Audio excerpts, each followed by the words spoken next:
Everybody out there in the internet world, standing here right by the entrance to the bath, about to book my ticket.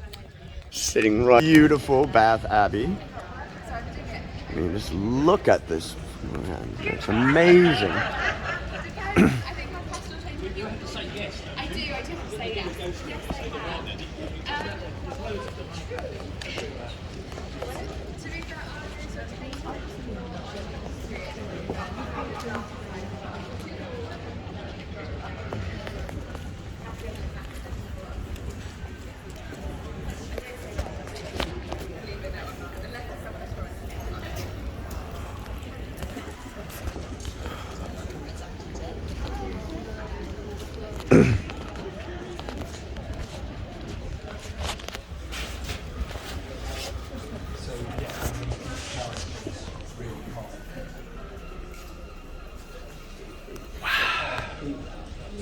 Just the history, yo. I'm just doing some quick filming for my YouTube channel, just trying to inspire people to travel from the States.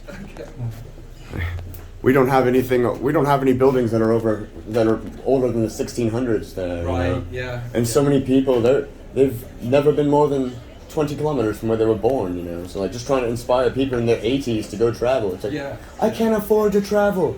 Go stay in a hostel, take your 7 figures you have in the bank, and go, man. Where are you visiting from then? Here, let me do a quick room, and then I will. I don't actually need to see the Abbey itself. I just want to see the entrance. We're in the. Coming? I'll show you. There's an interesting memorial. Yes, sir. So, well, for a start, we've got Thomas Malthus, the economic philosopher. Oh, wow. 1834. Wow.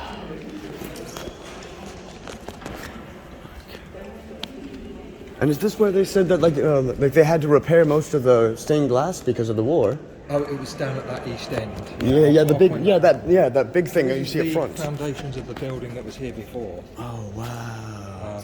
So like it was built on top of another. Yeah. So you got like catacombs and whatnot. Yeah. So you're walking. There were about 7,000 people buried here. Yeah, that's gravestones. Yeah, that's what I was saying. Yeah.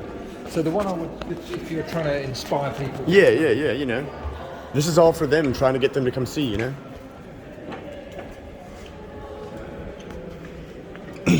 So this guy was, as you can see, started off as Lieutenant Governor of New Jersey, then Governor of Massachusetts, then Governor of South Carolina. But this is like under George III. So. Oh wow! So yeah, that was a while ago. Wow. And then the big east window is the one that was and that was damaged as well. That one. That's explaining to people about how the first King of England was crowned here in 973. For sure. And then the big east window is the one that was really badly damaged. For sure. So there is a kind of guided tour about quarter past. If you know, but have a wander around and enjoy. Thank you so much.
Sorry, don't mind me.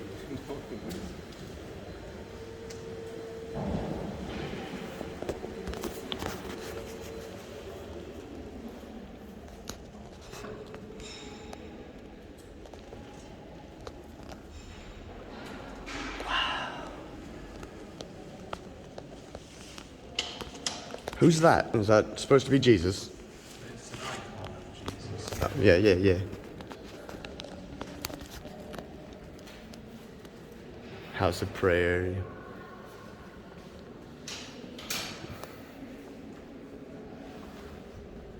Sorry. There we go. Pulling down my shoes. The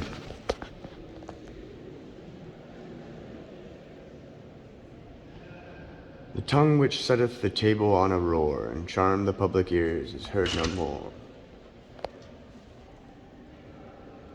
Closed are those eyes, the harbingers of wit, which spake before the tongue what Shakespeare writ. Cold is the hand which living was reached forth, and friendship's call to for commodeth worth. Here lives James Quinn, dying reader to be taught, wherever the strength of body, force of thought, and nature's happiness mood would call. This complexion thou metst oft laughed. Wow, man.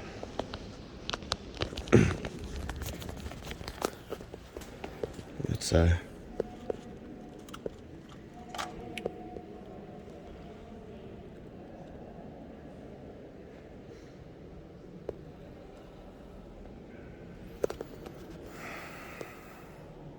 Thank you, Odin.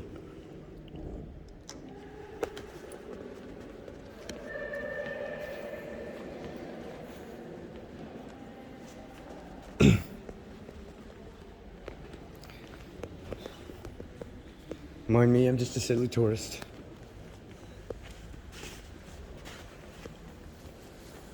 Oh, wow. Oh my God, you guys. Just look at that.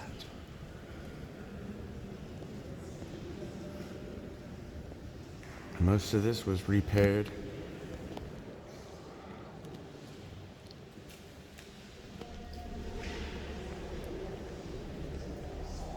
Because during the World War I, there was all the bombings, and they had to come through and like professionally redo all the glass. I'm just filming for my YouTube channel back home. Trying to inspire people to go travel too, you know? Everybody should go see the world, even if it's just for a couple months after, between high school and college, you know?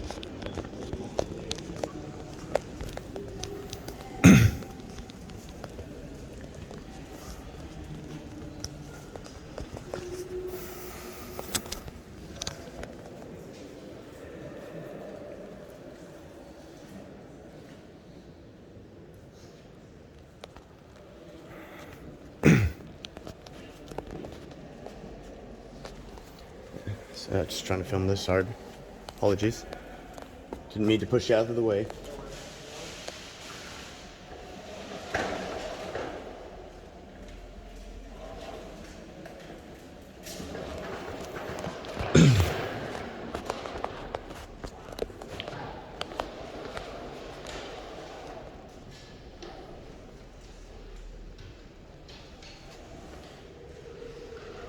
Hey. 1756.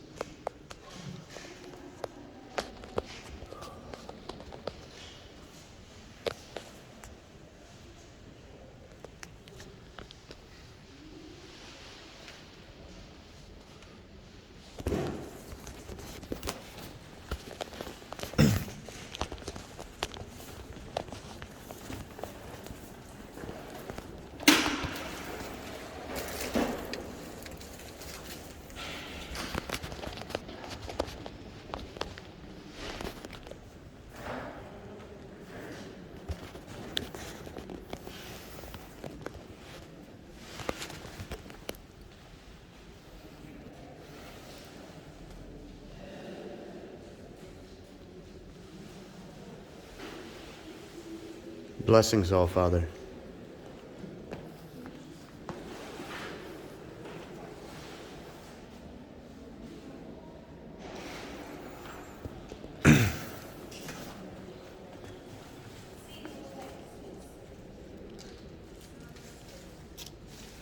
For your guidance and blessings all, Father.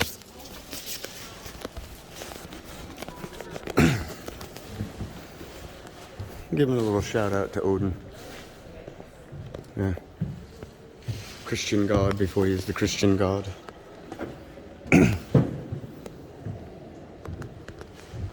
Odin, Zeus. It's the same old guy in a robe as far as I'm concerned.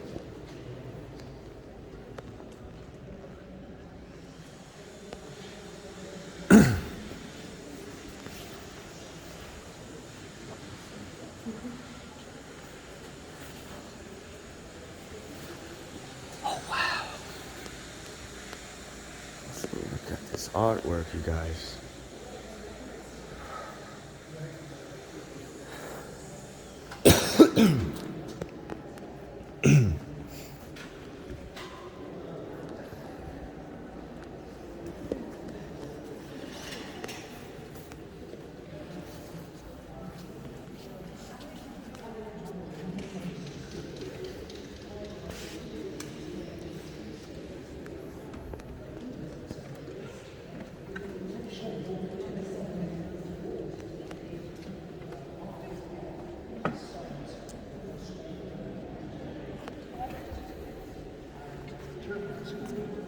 Excuse me, Mum.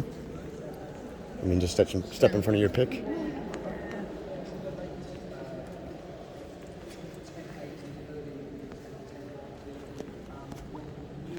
Bishop arrived here, John, and he decided to establish the centre of his diocese's bishopric here in Bath. So he moved it from Wells, where it had been previously, and to do that he built a huge, huge cathedral here. Can I step in front of you real quick? He built a huge cathedral, and that became the church for the monastery that stood here. Okay? And I'll tell you a little bit more about that when we just go round and have a look at the foundations of that. It's one of the few bits that's left of that Norman cathedral that was here. Okay, it's just around the other side of this tomb.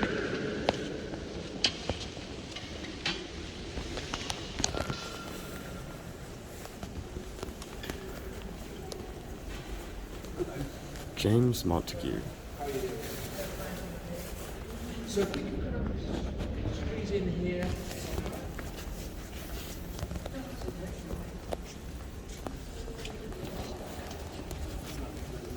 So we might need to just kind of rotate a bit because of the art exhibition. There isn't a huge amount of room, but you can see through the glass panel the foundations for one of the pillars of John of Tours cathedral that stood here.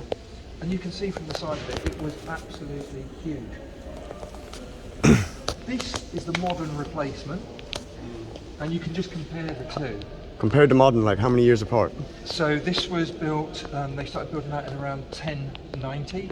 This was built in around the year 1500. Okay. So John had established his bishopric here. They built this enormous cathedral as the church for the monastery. It was another 30 metres longer that way than this building.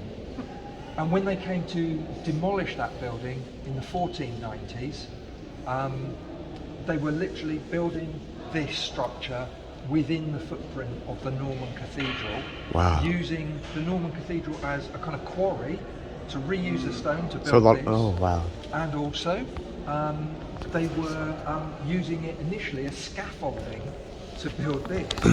Okay, so it was that big.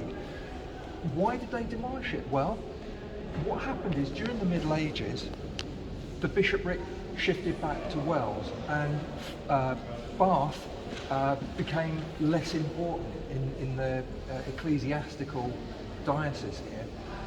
So the monks struggled with finance to support the cathedral, the monastery, the bishop's palace that stood here, and after the big outbreak of pestilence, the Black Death in the 1340s, when a lot of the monks died, there just wasn't the manpower to maintain this properly. So that by the 1490s there were only 16 monks and the place was falling down. So the new bishop who arrived, Oliver King, decided, you know what, let's just demolish it and rebuild a nice new modern abbey, and that's what we got here. One of the last churches built in the Gothic style. This was a lot lighter, taller and airier than the Norman cathedral that we built. So they started building it around the year 1500. He commissioned it in 1499. 1500 work begins. Here's something really strange. By 1539, it was a ruin. Yeah. And if you looked up there at that roof, you'd have been able to look at the sky in 1539. It was crumbling in. So what had happened? Henry VIII had become king. He quarrelled with the Pope because he wanted a divorce from his first wife. The Pope wouldn't let him have a divorce. So to take more control of the church in England, one of the things he did was basically abolish the monasteries and abbeys, including this one, and take their wealth. So the roof that was up there was stripped of its lead and timber and was open to the sky. The windows were all knocked out and the glass was sold, the bells were sold, anything valuable was sold. So for the next 60 or so years, this was just an empty ruin. People were building their houses against the outside of it. Animals were grazing in it. And really the next important person in the story is this chap here that you're stood next to his tomb. James Montague. This is James Montague indeed. So he became Bishop of Bath and Wells in 1608, and there's a lovely legend associated with him restoring the abbey. Now whether you believe it or not, that's up to you. And I'm a bit sceptical about the story, but it's a lovely story. So the story goes that he was here in Bath. He hadn't long been bishop. He's with his friend John Harrington, who was godson to Queen Elizabeth, restored and made into a church for the city, but not a huge amount of work had been done. But Harrington was her godson. Montague's here with his friend. It starts to rain, maybe a bit like today. They're getting wet, and the bishop's there getting wet, and so Harrington says, well, my lord, why do we go and find shelter here? But of course, as I told you, there's no roof there. So they come in and they're still getting wet. The bishop's a bit puzzled, and so he looks at Harrington, who says, well, my lord, if we can't protect people from the waters above, how can you protect them from the fires below? And so the story goes that Montague took the hint, if it was restored as an abbey, he'd be saving people's souls. So he dedicated a lot of his own personal wealth into the restoration of the abbey. By the time he died, he had spent, in modern terms, around £500,000 of his own money. Wow. And he did a lot to inspire other people to contribute to the restoration. Just as donations? Yeah.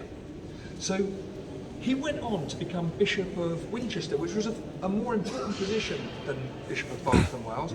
As Bishop of Winchester, he became chaplain to the Order of the Garter. So he's a really important man. But he chose to be buried here, rather than at Winchester well, the strange thing is his body's buried here, his insides are buried in London, but that's completely different. But he inspired lots of people to help restore the abbey, and that leads us to this window here. So we call it the benefactor's window because what it's showing are the coats of arms, the heraldry of rich, important people, families who helped in that restoration in the early 1600s. So we can see in the corner there, Sir Francis Seymour. The Seymours were the Dukes of Somerset. They still are, and they live in a little village a few miles from here called Maiden Bradley. The Earls of Rutland, you can see from the three lions at the bottom of that coat of arms that they were connected with the royal family. Then we've got people like up there, the Earl of Sussex, for example. These were rich, powerful people, and they all contributed money and to the restoration of the abbey. So Montague, under him, it was re-roofed, and there was a wooden ceiling that would have been there in the nave. Okay. The story of the abbey is one of constant renewal and restoration. And that's going to be a theme that comes up as we go on. Just where this gentleman stood, that's okay, don't worry. No, don't apologise. We've got a couple of plaques here on the floor to modern benefactors. Because I don't know if you realise, but you stood on gravestones, and at one point there were up to 7,000 people buried underneath the abbey. Over time, those bodies disappeared, or some of them did, looted. And we had incredible problems with the stability of the foundations a few years ago. And so a huge project that eventually ended up costing around £19 million was undertaken to shore up the foundations, and while we were at it, put in underfloor heating, which is why it's not freezing cold in here, and also do things like start our choir school and our discovery centre that I hope you'll have a look at before you leave. So modern benefactors like the Ropers and the Brownswords are people who helped fund that by matching people's donations. And just like Bishop Montague, the Brownswords eventually ended up contributing something like £500,000 to that 19 million. So yeah, as I say, a story of, you know, the way that we've relied on benefactors throughout our history here at Bath Abbey. So what we're going to do, we're going to move on down to the Alphage Chapel at the end, and I'll tell you a little bit more. We're going to jump from the 16th century, we're going to jump right back to Saxon times. Yes. Okay? So let's head down here.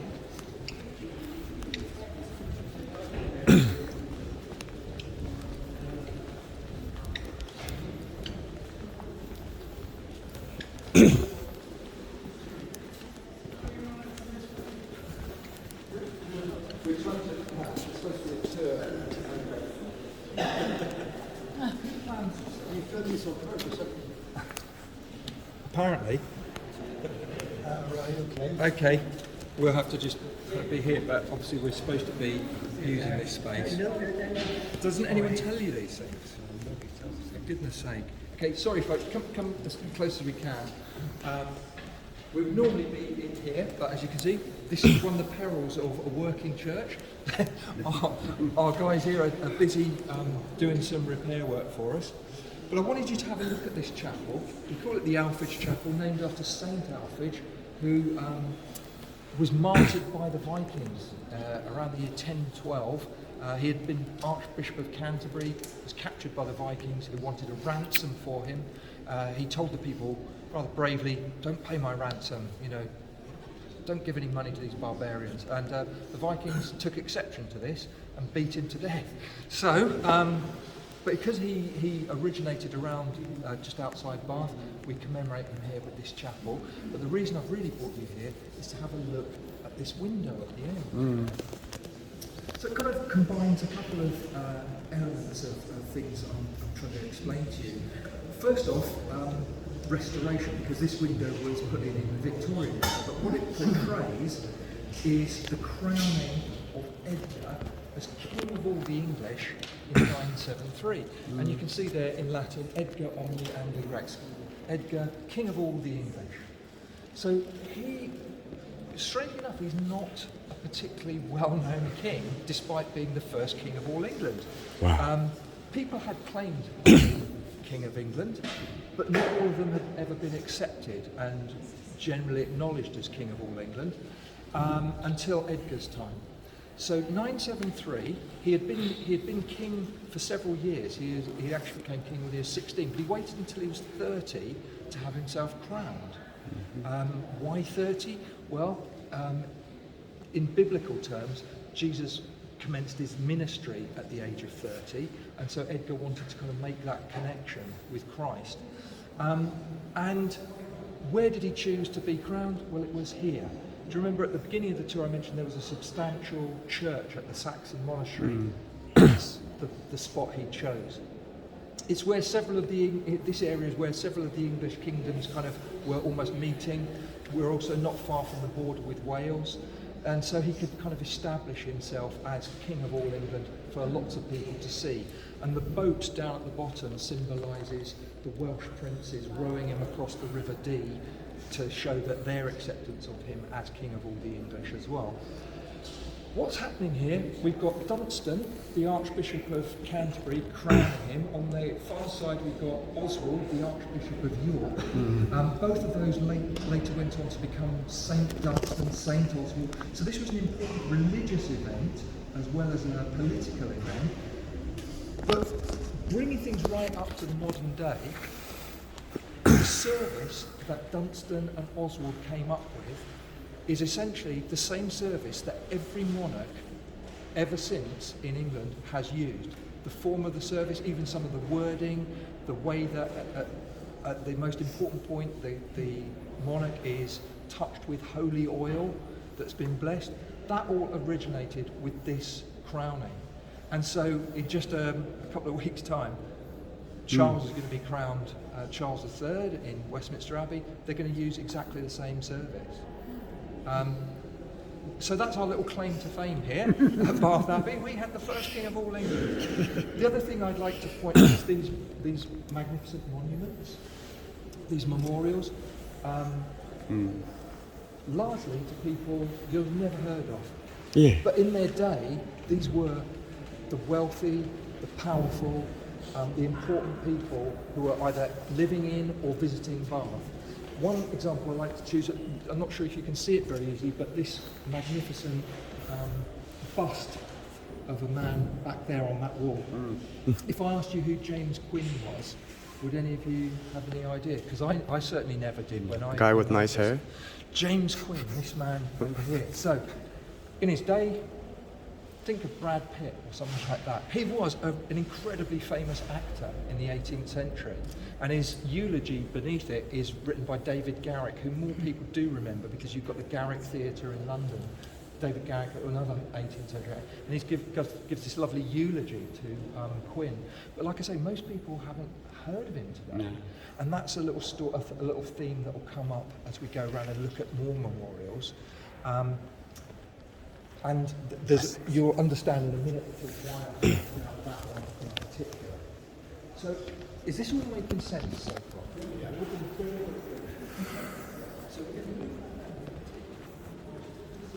Sorry.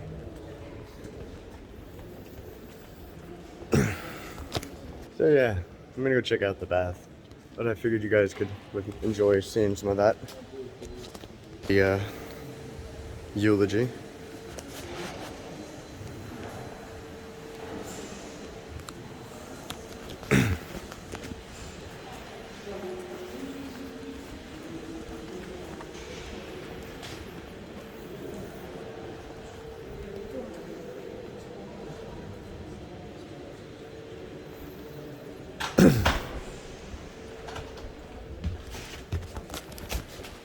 Yeah, just entering the shop now. Gift shop. Nothing really to see, just tourist stuff. But yeah, thank you guys so much for popping through. Don't forget to like, share, subscribe, and all that whatnot. And keep showing your support. Glad to bring you the world. Bye.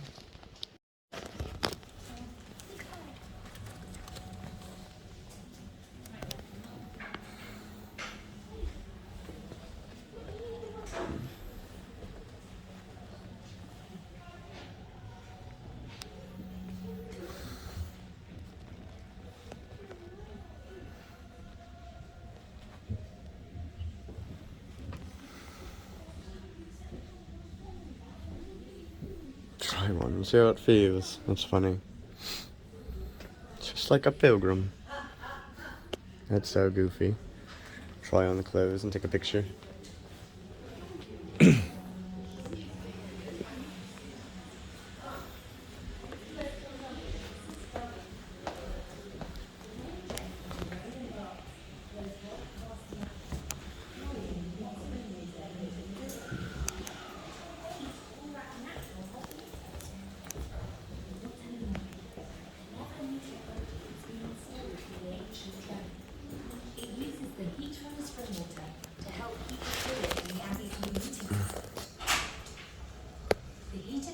runs back to the Abbey's boiler room.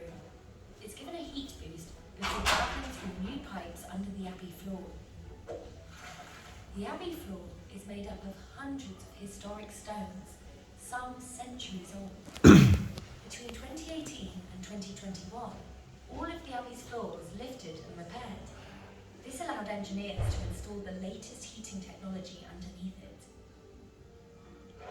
Heating the floor means the heat is more even and rises more slowly.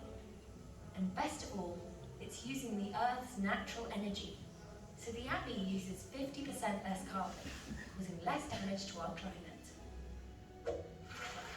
All thanks to rain, rocks, Romans, and the amazing power of water.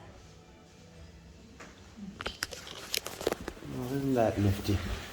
Well, toilet's that way.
polished silver.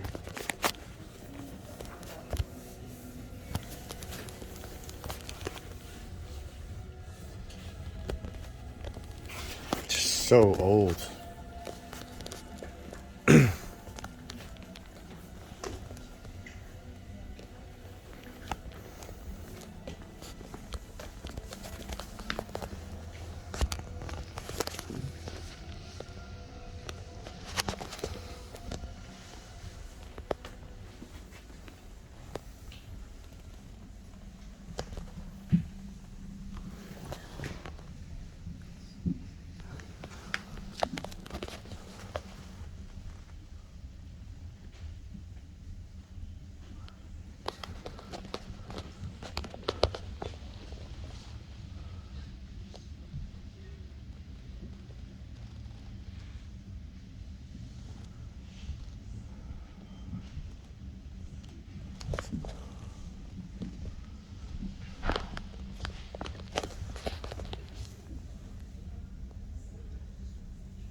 Okay, so now we're done. I had to come down here and show you guys this little bit down here. Later, y'all. Thanks for popping through, and don't forget to like, share, subscribe, and so we can get the world to more people. Later. Bye.